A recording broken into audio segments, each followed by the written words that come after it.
Good day everyone! Hi, I am Noreen Jemima Gonda, a registered pharmacist and an MS Health Informatics student from the University of the Philippines-Manila. In this video, I will introduce you to MedDRA, the Medical Dictionary for Regulatory Activities.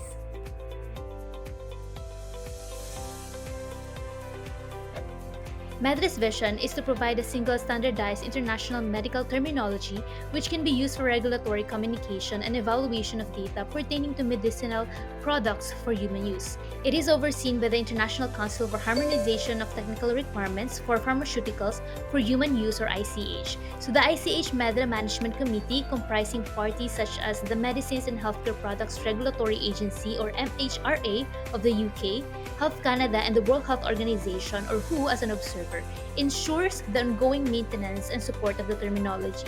It is an essential tool for the standardized classification of medical information for regulatory purposes worldwide. So MedDRA, as an international recognized medical terminology, is clinically validated and extensively utilized by both regulatory authorities and the biopharmaceutical industry. Its application spans the entirety of the regulatory continuum from pre-marketing phases to post-marketing activities. So MedDRA serves as a crucial role in a data entry, retrieval, evaluation, and presentation throughout this process. So it can be used in the regulatory authority and industry database, individual case safety report, clinical study reports, core company safety information, marketing application, prescribing informations, and publications. So medical conditions, indication, investigations, medical and surgical procedures, medical social family history, etc. are all encompassing or within the scope of MedDRA. However, MedDRA is not a drug dictionary. It do not encompass patient demographic terms, clinical terms, study design terms, frequency identifiers, numerical value for results, severity descriptors, and MedDRA is not an equipment, device, diagnostic, and product dictionary.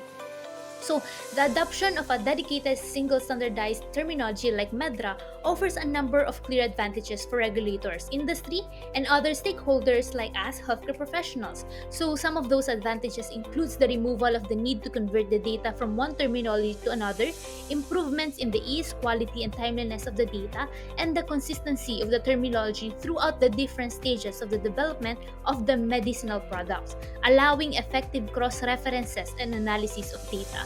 MedDRA supports ICH electronic communication within the ICH Electronic Common Technical Document, or ECTD, and the E2B Individual Case Safety Report. So, when we say ECTD, this is a standard format of submitting regulatory information. So, this includes investigational new drugs, new drug application, abbreviated new drug applications, and biologic license applications. We also use MedDRA in ICSR, or ICH E2B, or Individual Case Safety Report, which captures information needed to support reporting of adverse events, product problems, and consumer complaints associated with the use of the FDA regulated products. So, for the brief history of MedDRA, the need for a standardized medical terminology was identified by the ICH back in the 1990s. So, there was not a standard terminology available that provided the scope and level of granularity needed by the regulatory authorities in the industries. So, in the past, the terminologies like the COSART, WHOART, etc. were updated so infrequently that the user created their own and the standardization was lost. So, from the 1990 to 1993, the UK terminology amended and it produced MedDRA. Then the ICH adopted MedDRA version 1 in 1994, MSSO was contracted in 1998, MedDRA version 2.1 was officially released in 1999, and then from 2005, there was a medication error terms release, web-based browser, unqualified test name term list, and especially in 2020, it released a terminology so supporting COVID-19. And in 2021, there was a SNOMED City MedDRA mapping. So the ICH Assembly has created a governance structure to nurture and protect the integrity of MedDRA. So we have the Management Committee, Secretariat, MSSO, and user community, or the Blue Ribbon Panel, Expert Panel, and the user groups. And they are working hand in hand with the Japanese Management Board and the JMO. Back to the MSSO, so this is the one that maintain, distribute, and support MedDRA on behalf of the MedDRA users. The MedDRA MSSO staff ensures that daily operational processes and medical reviews of the MedDRA terminology are performed utilizing the highest quality standards in the industry. MedDRA as a multilingual terminology allowing most users to operate in their native languages. So all MedDRA terms are assigned a unique 8-digit numeric code, and the code is assigned to the translated term in each MedDRA language. So this allows electronic submission of the same concept like in ICSR in any of its languages without the loss of information or possible mistranslation by the sender or receiver. So it enhances interoperability and communication between regions. MedDRA users have access as part of their subscription to a range of powerful computer tools which help to get the most out of the database, in addition to the different guides and training available to implement and support the use of MedDRA. We have first the browser. So there are three versions of the MedDRA browsers that are available to the users. So one is intended to be installed on local computers, and the two are accessible via the internet. We have a mobile version too for smartphones and tablets, computers, and version for use with a laptop or desktop computers. So the browsers include the entire hierarchy of MedDRA terms in all MedDRA supported languages and allow examination in detail from various point of view. We have also the SMQ or the standardized MedDRA query. So these SMQs are validated standard set of MedDRA terms, and this set of terms have undergone extensive review, testing, analysis, and expert discussion. So SMQs include a narrow and or broad terms. So when we say narrow terms, those are highly likely to represent the condition of interest. So users may wish to retrieve the MedDRA coded data using only the SMQ's narrow terms if desired. The MedDRA Maintenance and Support Service Organization, or the MSSO, develop a set of MedDRA application program interfaces, or APIs. So in response to users' requests. So the MedDRA APIs are an open software model which accurately depicts MedDRA and provides access to all MedDRA versions and MedDRA translations. We also have the MedDRA Version Analysis Tool, or MVAT. So this is a web-based tool to assist MedDRA users in transitioning their data and system from one version of MedDRA to another. So users can compare any two versions of MedDRA, including non-consecutive versions, to identify changes. The MedDRA Management Committee recognizes that there is a need for interoperability with other terminologies. So MSSO is tasked with developing necessary mapping to MedDRA and provide ongoing support and maintenance of this mapping. So currently, this includes BUART Bridge, CTCAE, NICHD Pediatric Adverse Event Terminology, NAESS, MFAET, IMDRF, and those one that are significant in the Philippines setting is SNOMED-CT, ICD-10, and ICD-11. So the structure of MedDRA is very logical. No? There are 5 levels to the MedDRA hierarchy, arranged from very specific to the very general. At the most specific level, we have the lowest level terms, or LLT. So there are more than 80,000 terms which parallel how information is communicated. So these LLTs reflect how an observation might be reported in practice. So this level directly supports assigning MedDRA terms within a user database. Each member of the next level, referred term or PTs, is a distinct descriptor, is a single medical concept for a symptom, sign, disease, and diagnosis, therapeutic indication, investigation, surgical or medical procedure, and medical, social, or family history. Each LLT is linked to only one PT. Each PT has at least one LLT itself, as well as synonyms and lexical variants. Related to the PT, there are grouped together into HLTs, or high-level terms, based upon anatomy, pathology, physiology, etiology, or function. So HLTs related to each other are in turn linked to high-level group terms, or HLGT. So finally, these HLGTs are grouped into SOC, or the system organ classes, which are groupings by etiology, manifestation site, or purpose. So in addition, there is a SOC to contain issues pertaining to products and one to contain social circumstances. So the example of system of organ classes in MedDRA are as follows. So you can pause the video to read all of this. So in these 5 levels of MedDRA, we should put our focus on the lowest level term, LLT's non-current terminology. So when we say non-current, so these are flagged at the LLT level in MedDRA. However, it is not recommended for continued use because these are only retained to preserve historical data for retrieval and analysis. So these terms are vague, ambiguous, outdated, untruncated, or even misspelled. So be careful with these non-current terms in LLTs. So MedDRA is also described as multi-axially, which means that a concept can have multiple concepts, which could be a primary or a secondary concept. So this allows grouping by different classification, allows retrieval and presentation via different dataset. So determines which SOC will represent a PT during a cumulative data outputs, and it prevents double counting. This means that it supports standardized data representation.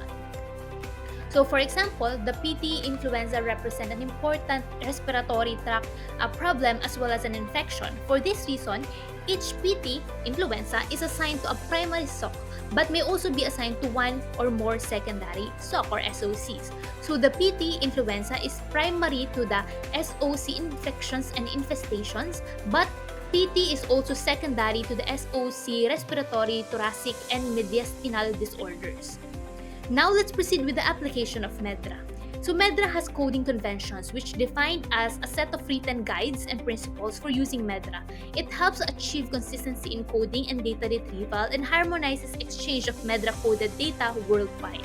So these coding conventions addresses issues like misspellings, abbreviation, acronyms, combination terms, always query terms, and due to concepts.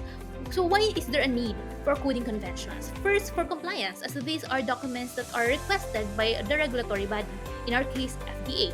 Second, coders will still need a guide to handle medical terms because despite of auto-coding, there will be times that it should be done manually.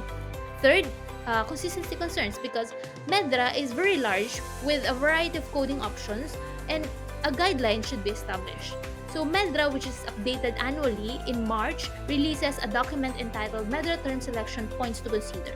So this serves as a guide for preferred options of terms. However, this does not limit MedDRA users. Its objective is only to promote accurate and consistent term selection to facilitate common understanding of shared data.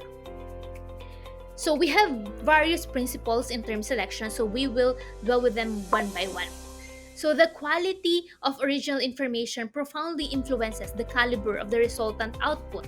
Ensuring precision in data begins with obtaining thorough classification or clarification of information, thereby laying a sturdy foundation for subsequent analysis or application. So this process can be further refined through meticulous design of data collection forms, tailoring them to capture relevant details accurately. Moreover, investing in the comprehensive training of staff enhances their proficiency in data gathering techniques, fostering a culture of precision and reliability. So in an organization, usually there will be a data entry analyst that will code the ICSR report with MedDRA, and then it will be sent to the QA officer for accuracy of data. If there are queries regarding the case, it will be inquired to the local partner and the case will be revised or accordingly, or have a follow-up with the patient or the reporter and before submitting it or submitting the case to the regulatory body. So MedDRA is a standardized terminology with predefined term hierarchy. So users must not make ad hoc structural alterations, changing the primary SOC allocation. So if terms are incorrectly placed, submit a change request to the MSSO. So a MedDRA change request allows a MedDRA user to recommend the addition of new terms changes to existing terms or improvement in the structure of MedDRA itself. So these changes helps MedDRA users to code and analyze data more accurately. So MedDRA users may request up to 100 CRs per month. So avoid company-specific workarounds too for MedDRA deficiencies. If concept not adequately represented in MedDRA, submit a change request to MSSO.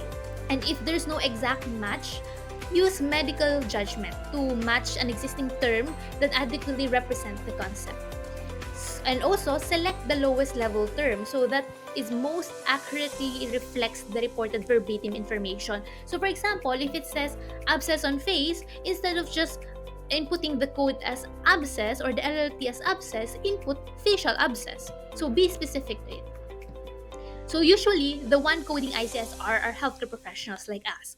So, therefore, it is expected that they or you will use your medical judgment in understanding the case, especially if there are vague or non specific information. So, when the patient reported being fuzzy, weird, or experienced every adverse event, since this is very unclear, you should form a query, do follow up, and only code with medical terminology. And if it is reported to be left wrist edema, mga non specific information, code as peripheral edema. If injection site edema, left wrist, code as injection site edema. So you should only select the terms that are reported. So no adding and no soft coding to miss a concept. Do not make a diagnosis if only signs and symptoms are reported. So example, ang reported is abdominal pain, increased serum amylase and increased serum lipase, and the selected LLT should be abdominal pain, serum amylase increase, lipase increase. It is very inappropriate to assign an LLT for diagnosis of pancreatitis because it is not stated in the report. So do not make diagnosis. And for example, if the signs and symptoms are chest pain, dyspnea, diaphoresis, ECG changes, code them as it is. Do not diagnose myocardial infarction. Next is do not miss a concept, or all medical concepts described in the report should be taken and should be coded. For example, so the patient took drug X and developed alopecia, increased LFTs, and pancreatitis. Instead of just coding alopecia, increased LFTs, you should also include pancreatitis because if not, you will miss it. Another example is the patient took drug X and developed interstitial nephritis, which later deteriorated into renal failure, and then you only coded interstitial nephritis, so you miss the concept renal failure in terms of that case. So here are the other example in selecting LLT code, so you can pause the video to further read it. But in this slide, you can see the MedDRA user interface, which shows the hierarchy of MedDRA from SOC to LLT. You can also customize your searches through ticking or unticking boxes based on what you are looking for. And then you can select the most appropriate LLT based on the coding convention. So here are my references. If you have any questions, please do comment down below. And thank you very much for listening in this presentation. Bye-bye.